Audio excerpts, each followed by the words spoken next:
Alan Wright stood at the edge of the Grand Galactic Council chamber, trying not to stare at the empty seat. Unlike the other 500 chairs arranged in the vast circular hall, this one remained untouched. A simple word was carved into its high back Earth. Today marked Alan's 5th year as junior ambassador from Proxima Centauri, yet the mystery of the empty Earth seat still pulled at his thoughts. Each time the full council gathered, that single vacant spot seemed to draw more attention by its absence than the hundreds of alien representatives who filled the chamber. The council meeting had just ended, and most representatives were filing out through the massive crystal doors. Alan noticed how several of the older members glanced at the Earth seat as they passed. Their expressions were hard to read on faces so different from human, but Alan had learned to recognize anxiety across species. "Something on your mind, Ambassador Wright?" The voice came from behind him. Alan turned to find Senior Ambassador Karen Miller of Sirius Prime. Her silver-streaked hair was pulled back in a formal diplomatic style, and her blue council uniform marked her as a member of the inner circle, those who guided the council's most sensitive affairs. "Just wondering about Earth again," Alan said, gesturing toward the empty seat. 300 years is a long time to keep a place reserved. Karen's composed expression flickered for just a moment. "Some matters have historical significance, beyond practical considerations," she said, her voice oddly tight.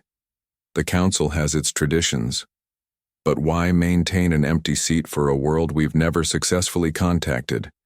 The history books say Earth was just a developing world when the council identified it.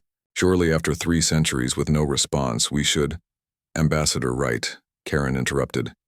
"There are far more pressing concerns than ancient history. The trade negotiations with the Arcturus Federation require our attention." She gestured toward the exit. "I believe your expertise would be valuable in tomorrow's session." Alan recognized the deflection but nodded respectfully. "Of course, Ambassador Miller." As they walked together toward the exit, Alan couldn't help but notice how Karen seemed relieved to move away from the Earth seat. It wasn't the first time a senior council member had avoided his questions about Earth. Later that evening, Alan met with fellow junior diplomats in one of the station's observation lounges. Through the curved window, the spiral arms of the galaxy spread out before them, while soft blue lights reflected off their drinks. "I'm telling you, Earth destroyed itself," said Ben Porter, a ruddy-faced diplomat from Alpha Centauri. "Those old pre-FTL civilizations often did. Nuclear war or climate collapse, that's why the seat stays empty, as a memorial." "If that were true, they'd say so," countered Olivia Green from Tau Ceti. Her dark skin contrasted with the pale diplomatic sash across her shoulder. "The official record just says, 'contact pending.' For 300 years? No, something else happened." Alan sipped his drink. "Has anyone noticed how the senior council members react when Earth is mentioned? It's like they're uncomfortable or even afraid." "Maybe Earth rejected us," suggested Ben. "Wouldn't be the first civilization to choose isolation." "Then why keep the seat?" Olivia asked. "The Procyon Collective declined membership and they don't have a ceremonial chair." Alan leaned forward. "Did you know all records about Earth are classified? I tried accessing them through the public archives last month. Everything beyond the most basic information requires alpha-level clearance." The conversation paused as all 3 digested this information. Alpha clearance was reserved for the highest council matters. Existential threats, first contact protocols, and ancient technologies too dangerous for general knowledge. "How do you know they're alpha classified?" Ben asked, lowering his voice. "I have a friend in records," Alan admitted. She couldn't access the files either, but she could see the security classification. Olivia whistled softly. "That's interesting. What could possibly be so sensitive about a pre-spaceflight civilization from 3 centuries ago?" Alan shook his head. "I don't know, but I'm going to find out." The next day, after the trade negotiations, Alan lingered in the council archives, browsing publicly available historical records. The official history stated that Earth had been identified as a promising developing world around 300 years ago, with a diverse biosphere and intelligent life showing technological potential. The council had voted to offer membership once the civilization achieved certain technological benchmarks. Then, nothing. Just a series of unsuccessful contact attempts. As Alan scrolled through the sparse records, an older voice spoke near his ear. "Curious about ancient history, Ambassador Wright?" Alan turned to find Council Elder Joe Davis watching him. The man's weathered face showed his 150 years, even with life extension technologies. As one of the few human representatives from the outer colonies, Davis had always been cordial to Alan. "Just trying to understand why we keep an empty seat, Elder Davis." The old man glanced around before speaking. "Some questions are dangerous, young man, especially when the answers are hidden behind sealed records." Alan's heart beat faster. "You know something about Earth?" "I know only rumors, like everyone else," Davis said. "But I've been here long enough to notice patterns. The oldest council members, those from species with 1,000-year lifespans, they remember something about Earth that terrifies them. Something they don't want remembered. But what could possibly—" "I should go," Davis interrupted, his voice suddenly formal as two council security officers entered the archive room. "Consider your questions carefully, Ambassador Wright." That night, unable to sleep, Alan accessed the station's central hub and searched for any mention of Earth in the general communication logs. The results were disappointing until he noticed a pattern. Every quarter century, like clockwork, the Security Council held a closed session with the cryptic agenda item, Status Review, Protocol SE-753. The most recent meeting had been just 3 weeks ago. According to the public summary, they had discussed continued containment measures and preparation for cycle completion. As Alan was about to log off, a private message appeared on his screen. "The 100-year seal expires soon. Meet me on Observation Deck B at 300 hours if you want to know more." The message was unsigned. At exactly 0300, Alan arrived at the dimly lit observation deck. The massive viewport showed the endless star field beyond the station. He thought the deck was empty until two figures emerged from the shadows, Elder Davis, and another ancient council member Alan recognized as Ambassador Paul Jackson from Vega. "You shouldn't have sent that message, Paul," Davis said. "He deserves to know," Jackson replied. "All of them do. We can't keep it hidden forever." He turned to Alan. "Especially not with the seal breaking in less than a month." "What seal?" Alan asked. "What are you talking about?" The two elders exchanged glances, then Jackson spoke, his voice barely above a whisper. "The 100-year reinforcement of the time-space barrier around Earth's solar system. The one that's failing after 3 centuries. "But why would Earth need to be contained behind a barrier?" Alan asked, confusion evident on his face. Davis looked out at the stars. "That's what the council doesn't want anyone to know." He took a deep breath. "They're afraid of what might happen when the humans return." "Return? I don't understand." "What if they come back?" Jackson whispered, fear evident in his voice. "What if they remember what we did to them?" Alan stared at the two elders, his mind racing with questions. The mystery of Earth's empty seat suddenly seemed far more significant and far more dangerous than he had ever imagined. Alan couldn't sleep after his late-night meeting with the elders. Their words echoed in his mind. What if they remember what we did to them? What had the Council done to Earth?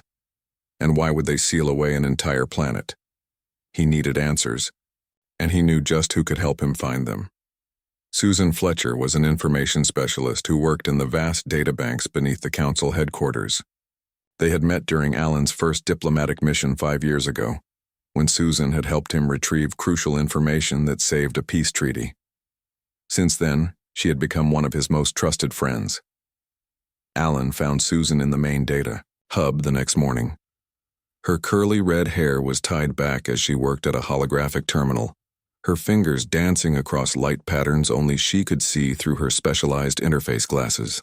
"I need your help," Alan said quietly after making sure no one else was within earshot. "Something important. Something no one is supposed to know about."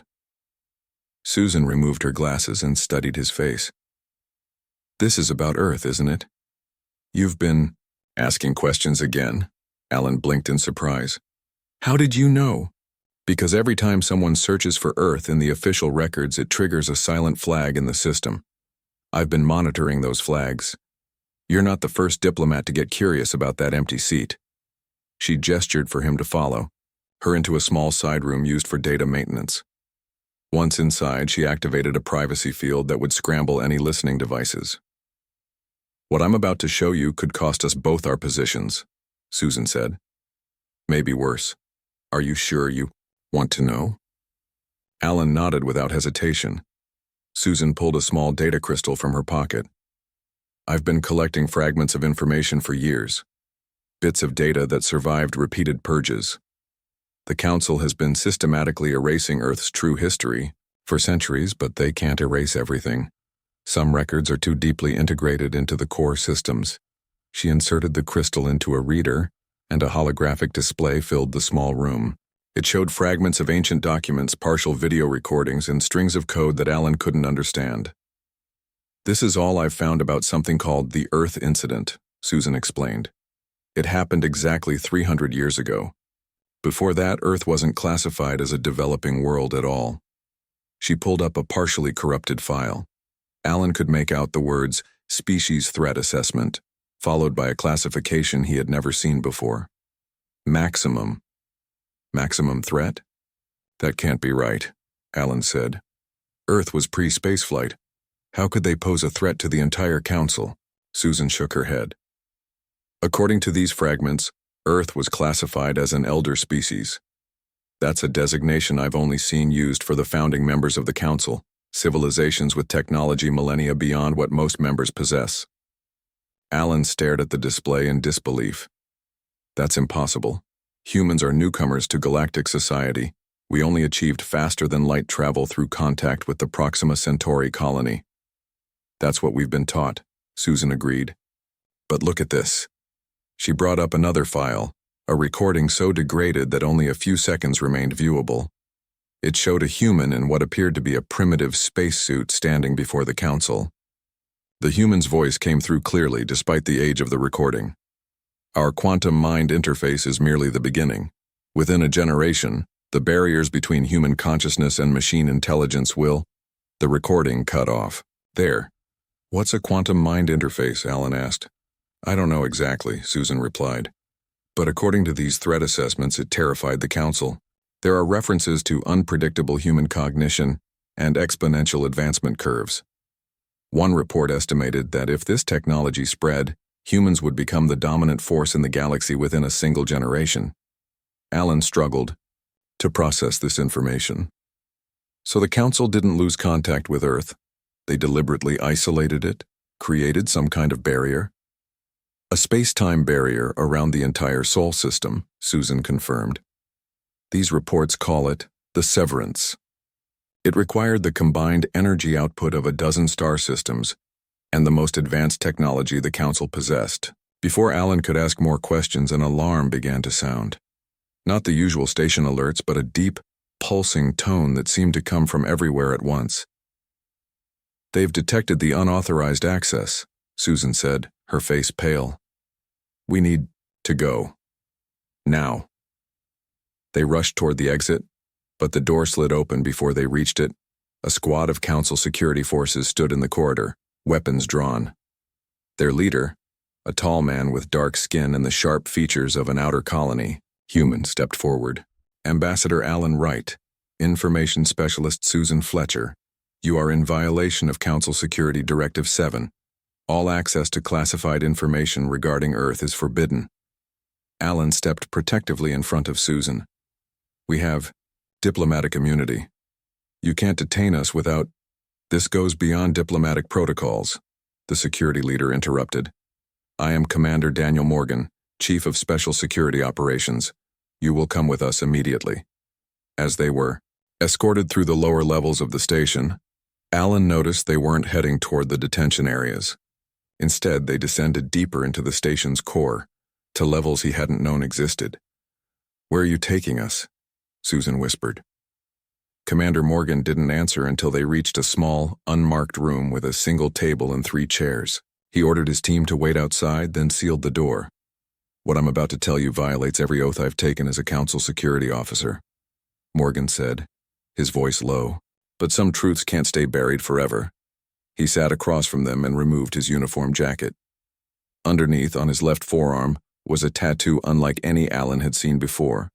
A circle with a stylized representation of a solar system with 9 planets.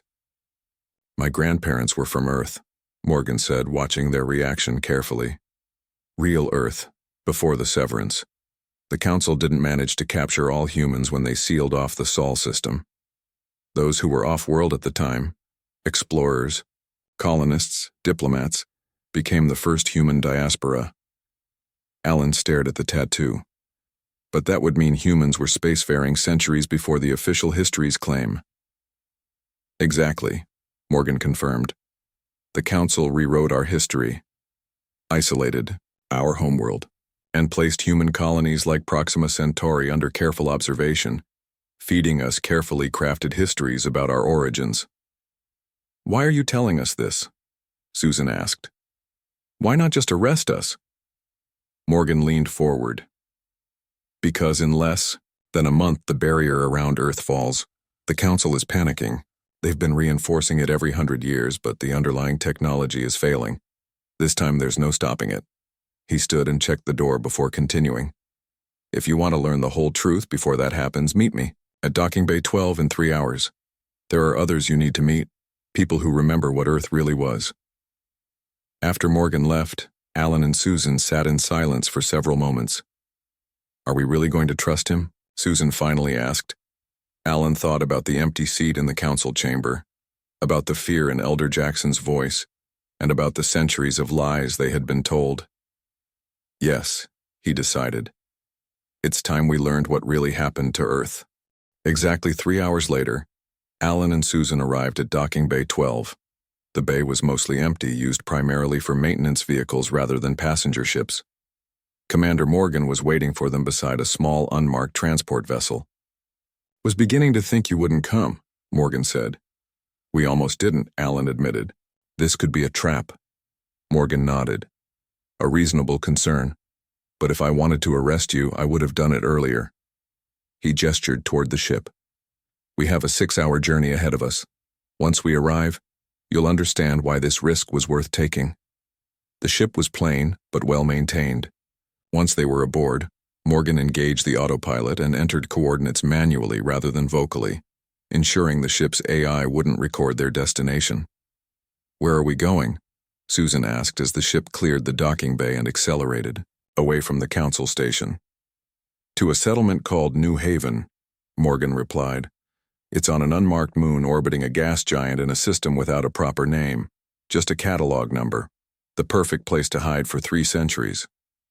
As they traveled, Morgan explained more about his background. His grandmother had been part of an Earth mining expedition in the outer solar system when the severance occurred. Cut off from Earth, the survivors had eventually found each other and established hidden colonies. We call ourselves the diaspora, Morgan said. Descendants of the original Earth humans who were off-planet when the barrier went up. We've lived in the shadows of the Council for generations, keeping our true history alive. How many of you are there? Alan asked. About 50,000 spread across a dozen hidden settlements, Morgan answered. A tiny fraction of Earth's population at the time. Most humans in Council space today are descendants of controlled colonies, established later. People like you, Alan, whose ancestors were given false histories and kept under observation. 6 hours later, the ship approached a large gas giant with swirling purple storms across its surface. Morgan guided them toward a small, gray moon that looked unremarkable from a distance. Welcome to New Haven, Morgan said as they descended, through the moon's thin atmosphere. One of the last places where Earth's true legacy survives. The ship landed on a flat plain near what looked like a collection of rocky outcroppings. As they exited the ship, Alan realized the outcroppings were actually entrances to an underground settlement. Solar collectors and communication arrays were disguised to look like natural formations. Morgan led them to the largest entrance where a small group of people waited. An elderly woman with silver hair stepped forward. Despite her age, she moved, with purpose and strength. I'm Elizabeth Scott, she said. leader of the New Haven Historical Council. We've been expecting you. They followed Elizabeth down into the settlement. Alan was surprised by what he saw. Instead of the primitive outpost he had expected, New Haven was a sophisticated underground city. The architecture blended seamlessly with the natural cave structures, and advanced technology was evident everywhere. But it looked different from council tech, with smoother designs and more intuitive interfaces. Elizabeth led them to a circular chamber filled with artifacts and holographic displays. "This is our memory hall," she explained, "where we preserve what the council tried to erase." The central display showed a holographic image of Earth, a blue and green planet that looked both familiar and strange to Alan. He had seen images of Earth before, but this one seemed more vibrant, more alive. 300 years ago, Elizabeth began, humans were not the primitive species the council records describe. We were explorers. We had colonies on Mars, mining operations in the asteroid belt, research stations on the moons of Jupiter and Saturn. We weren't the most advanced species in the galaxy, but we were advancing faster than any civilization the council had encountered before. She activated another display showing humans working alongside machines that appeared to be partially integrated with their bodies. What made humans unique wasn't our technology itself, but how we related to it, Elizabeth continued. Most council species develop technology as a separate tool. Humans began merging with our technology in ways that other species found deeply unsettling. Susan moved closer to the display. The quantum mind interface. Elizabeth nodded. Yes. It started as a medical breakthrough, neural implants to help people with paralysis regain movement. Then it evolved. The interface allowed direct communication between the human brain and computers, eventually enabling a true symbiosis of human and machine intelligence. Why would that frighten the council so much? Alan asked. Because of human unpredictability, Morgan said. Other species value logic, order, predictability. Their AIs reflected those values, but human thinking is different, intuitive, creative, sometimes irrational. When we connected our minds to machines, we created something entirely new. Elizabeth walked to another display showing a recording of a human delegation meeting with the council. The human representative was demonstrating the interface by solving complex problems at impossible speeds, while explaining that this was just the beginning of what was possible. The council species ran simulations, Elizabeth explained. They calculated that with the quantum mind interface, humans would advance at an exponential rate that would make us the dominant species in the galaxy within one generation. Not because we would conquer them, but because our technology would make their systems obsolete. So they decided to contain us, Alan said, the pieces finally coming together. To isolate Earth before the technology could spread.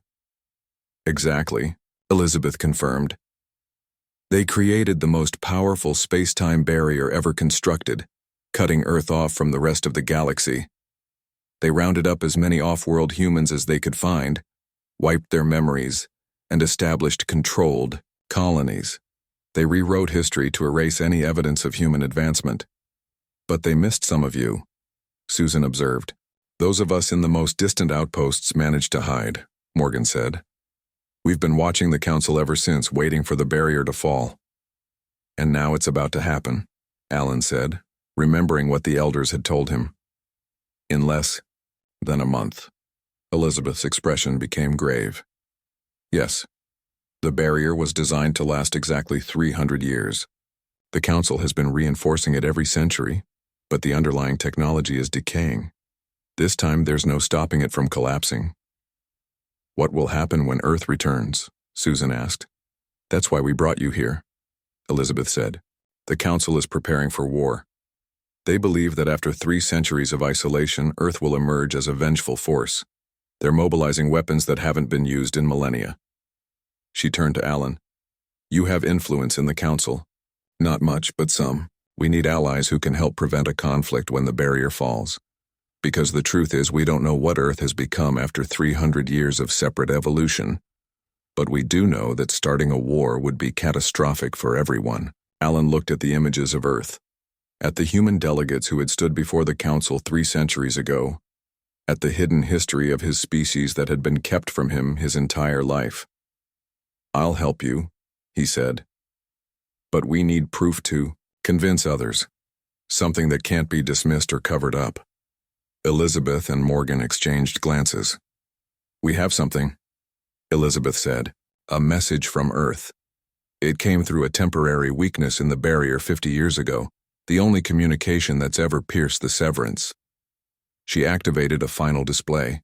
A simple text message appeared, just 3 words that sent chills down Alan's spine. "We are coming." Alan stared at the 3 words glowing on the display.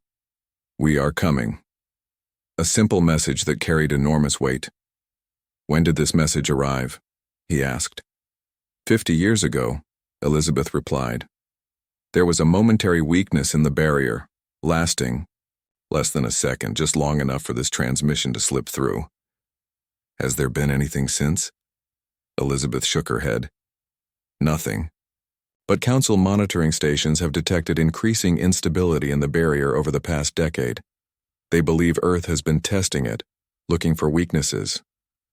Alan, Susan, and Morgan spent 3 days at New Haven, learning the true history of humanity and planning their next steps. The settlement's archives contained records saved from before the severance, images of Earth cities, scientific papers about the quantum mind interface, personal journals from the early days of the diaspora. Alan found himself overwhelmed by the weight of the lost history. On their final night in New Haven, Elizabeth took them to a special chamber deep within the settlement. Inside was a single artifact, a small metal cube with intricate patterns etched on its surface. "This is the only piece of Earth technology that made it out before the severance," Elizabeth explained. "It's part of the original quantum mind interface system." The cube looked ordinary, but Alan felt strangely drawn to it. When Elizabeth placed it in his hand, it seemed to pulse slightly, as if responding to his touch. "We believe it recognizes human neural patterns," Elizabeth said. "Even after all these centuries, it still works. Not fully, but enough to give you a glimpse of what the interface was like." "Is it safe?" Susan asked, eyeing the device with concern. "We've used it sparingly," Elizabeth assured her. "It creates a temporary connection, just enough to understand what made the council so afraid." Alan held the cube tightly. For a moment, nothing happened. Then he felt a subtle shift in his perception. The room around him remained the same, but he could suddenly sense the digital systems embedded in the walls, the power flowing through the settlement's infrastructure, the communication networks linking the hidden outposts. His mind expanded, processing information at an incredible speed. The experience lasted only seconds before Elizabeth gently took the cube from his hand, but it left Alan breathless. "That was just a fraction of what the full interface could do," Elizabeth said.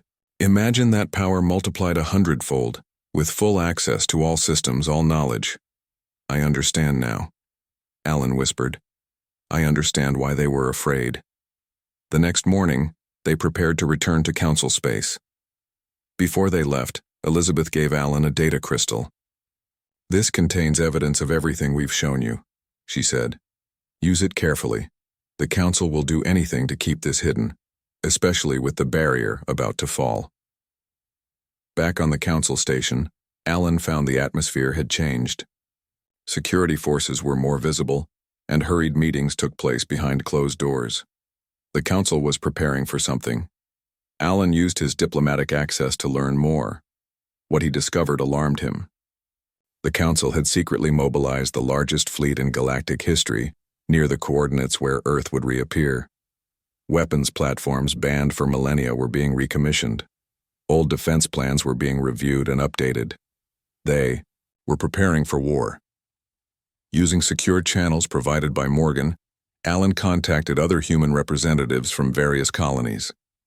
Most were skeptical at first, but the evidence on Elizabeth's data crystal was compelling. Slowly, a network began to form, a group that called themselves Earth Memory. 2 weeks before the barrier was scheduled to fall, Alan attended a high-level security briefing. As a junior ambassador, he normally wouldn't have been invited, but Karen Miller had specifically requested his presence. He wondered if she suspected his activities. The briefing was led by Admiral Greg Wilson, the highest-ranking human in the Council fleet. He displayed tactical simulations of the barrier's collapse and the expected emergence of Earth forces. Our intelligence suggests Earth has continued developing the quantum mind interface technology during their isolation, Admiral Wilson explained. Our worst-case scenarios indicate they may have achieved complete integration of human and artificial intelligence. What exactly does that mean? Asked one of the Council representatives. It means they could control entire fleets with a single thought, Wilson replied. Their reaction time would be measured in nanoseconds. Their strategic capabilities would be beyond our comprehension. What are our options? Karen Miller asked. Wilson's face hardened. The Security Council has authorized a preemptive strike. The moment the barrier falls, before Earth has a chance to fully emerge, we hit them with everything we have. Alan couldn't. Stay silent. You're proposing to attack without any attempted communication? Without knowing their intentions? All eyes turned to him. Karen Miller's expression was unreadable. Ambassador Wright, Admiral Wilson said coldly. This decision has already been made by those with far more information than you have access to. What information could possibly justify a first strike against a world that's been isolated for 3 centuries? Alan challenged. A world that is, whether you acknowledge it or not, the birthplace of my species? The room fell silent. Then Karen Miller spoke. Ambassador Wright raises a valid point. Before we commit to irreversible action, we should at least attempt communication when the barrier begins to fail. Admiral Wilson frowned but nodded reluctantly. A message will be sent, but the fleet will remain in position ready to strike, if necessary. After the meeting, Karen pulled Alan aside. That was dangerous, Alan, she whispered. Be careful who you challenge publicly. Someone needed to say it, Alan replied. This could be the beginning of a war that destroys both sides. Karen studied his face. You know something, don't you? Something about Earth. Alan hesitated, then decided to take a risk. What if everything we've been told about Earth is wrong?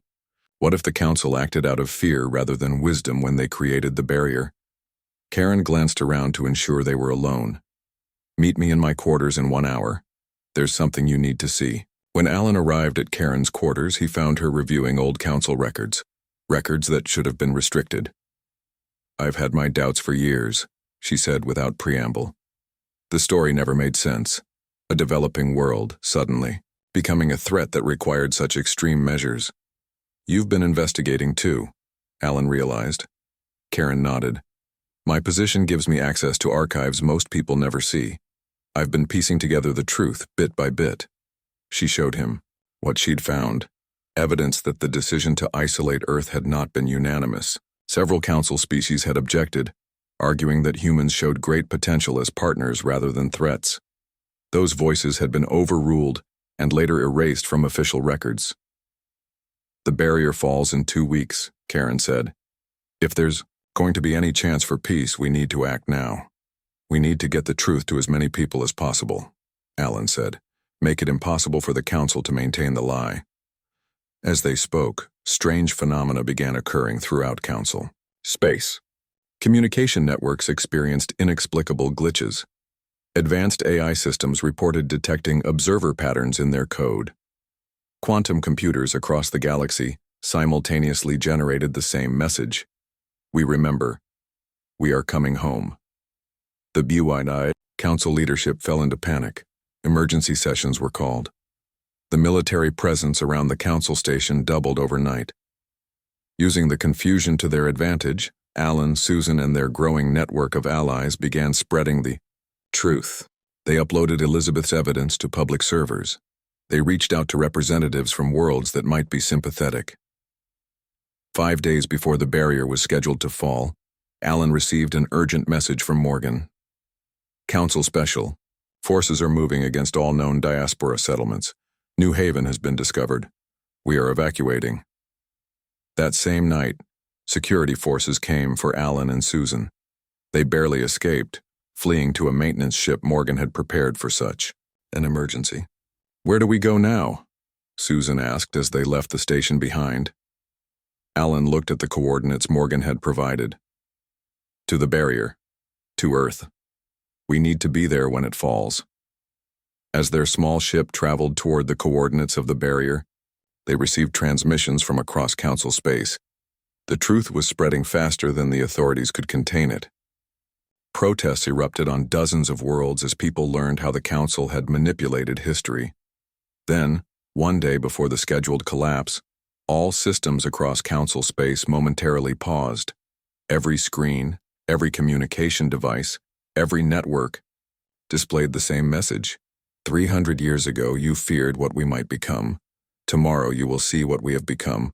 We do not seek revenge. We seek our place. We are coming home. The day of the barrier's dissolution arrived.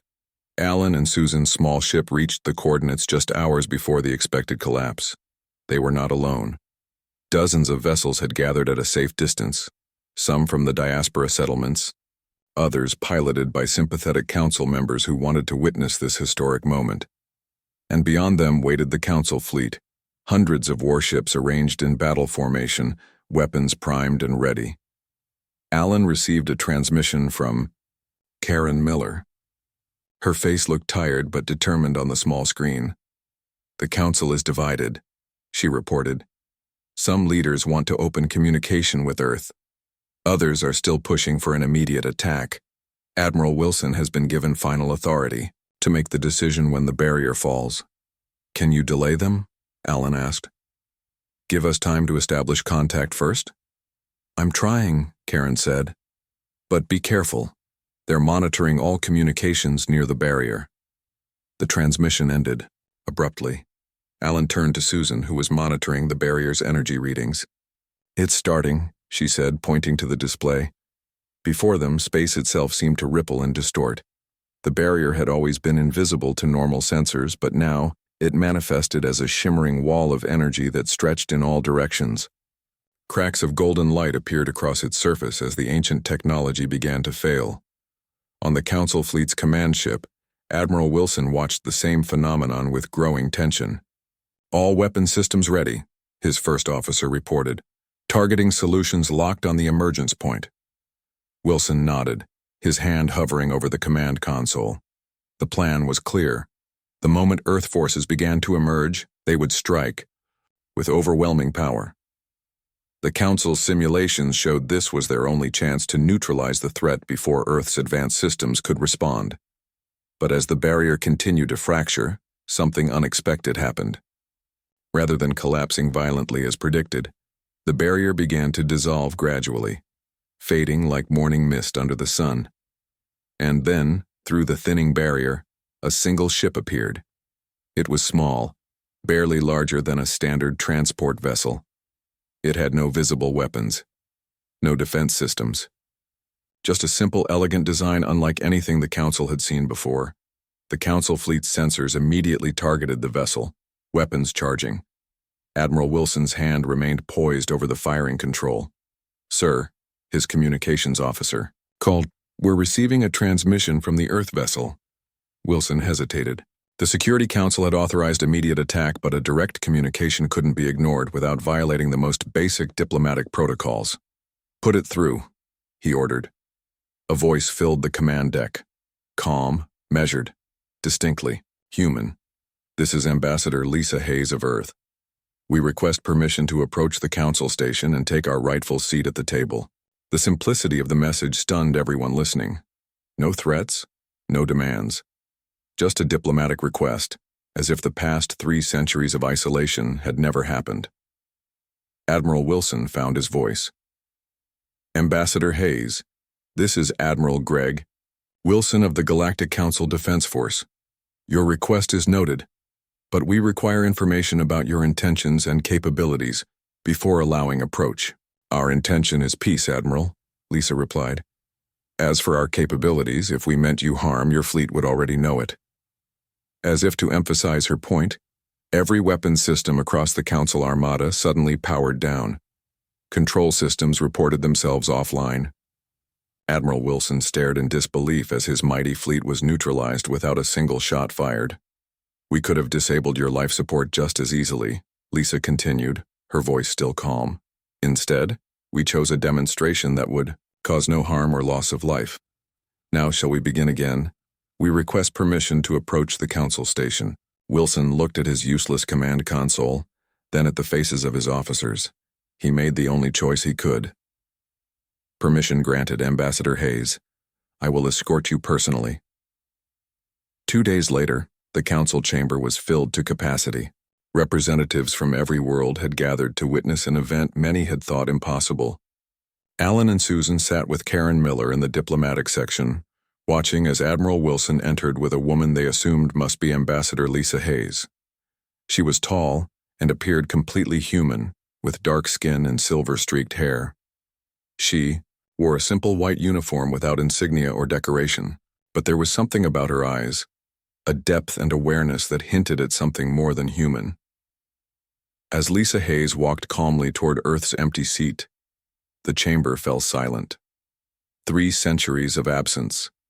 3 centuries of fear and preparation and planning, and now, a single representative walked alone to claim her world's place. She reached the empty chair and placed her hand on it. To everyone's surprise, the seat responded to her touch.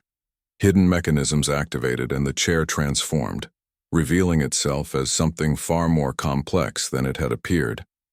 Ancient symbols appeared along its surface, symbols that predated the council itself. "Earth was never meant to be just another member," Lisa explained, her voice carrying easily through the vast chamber. "In the cosmic order established long before this council formed, my world was designated as a guardian species, a role we now accept." Alan leaned forward, struggling to understand. "Guardian? What does that mean?" Lisa turned toward him, as if she had heard his whispered question despite the distance. "It means, Ambassador Wright, that humans evolved with a unique quality. While other species developed along paths of pure logic or spiritual harmony or biological efficiency, humans developed adaptability, unpredictability, the ability to make intuitive leaps that defy conventional analysis." She gestured to the transformed chair. "The founders of galactic civilization recognized the value of this trait. They knew that eventually a stabilizing force would be needed to prevent stagnation. They left this seat as a marker, waiting for the right species to claim it." The council chamber erupted in confused discussions. The oldest members looked shocked, as if ancient myths they had dismissed were suddenly proving true. "During our isolation," Lisa continued when the noise subsided, "we developed the quantum mind interface to its fullest potential. We achieved a harmonious synthesis between human creativity and machine precision. We could have broken your barrier within the first decade, but we chose to respect it as an opportunity for independent development." She smiled gently. "We've watched you all along, learning about the council from within your networks. We now return not as conquerors, but as the members you once feared we could become. We come to balance the scales, to add human unpredictability to your carefully ordered systems." With those words, she sat down in Earth's chair. A subtle wave of energy pulsed through the chamber. The empty seat that had remained a mystery for 3 centuries was finally filled. In the days that followed, representatives from Earth began arriving at the council station. They were all like Lisa Hayes, fully human in appearance but with that same depth in their eyes that hinted at their connection to something greater. They brought no weapons, no threats, only knowledge and a willingness to rejoin galactic society. The truth about the severance became public knowledge. Some council members resigned in shame. Others worked to rebuild relationships with Earth. The humans of the diaspora reunited with their long-lost homeworld, learning that Earth had become something far greater than anyone had imagined. 1 month after Lisa Hayes claimed Earth's seat, Alan received permission to visit Earth itself. As his ship passed through the space where the barrier had once stood, he watched the blue-green planet grow larger in the view screen. Susan stood beside him, her eyes wide with wonder. "I never thought I'd see it. Our real home. Not just our home, Alan said quietly. Our future. As they approached Earth, they began to understand what humanity had become during its isolation. The planet was surrounded by elegant structures that blended technology and art in ways the Council had never achieved. Cities on the surface glowed with clean energy. And everywhere, humans and their AI partners worked together in perfect harmony. Neither controlling the other, but creating something greater than either could achieve alone. They feared what we might become, Susan whispered, recalling Elizabeth's words from New Haven. And we became something better than they could imagine, Alan finished. Their ship docked at an orbital station where Lisa Hayes was waiting to greet them. Welcome home, children of Earth, she said, smiling warmly. You've been gone far too long. As they stepped onto Earth soil for the first time, Alan thought about the empty seat that had sparked his curiosity. It was empty no more. And the galaxy would never be the same again, but perhaps it would finally be whole.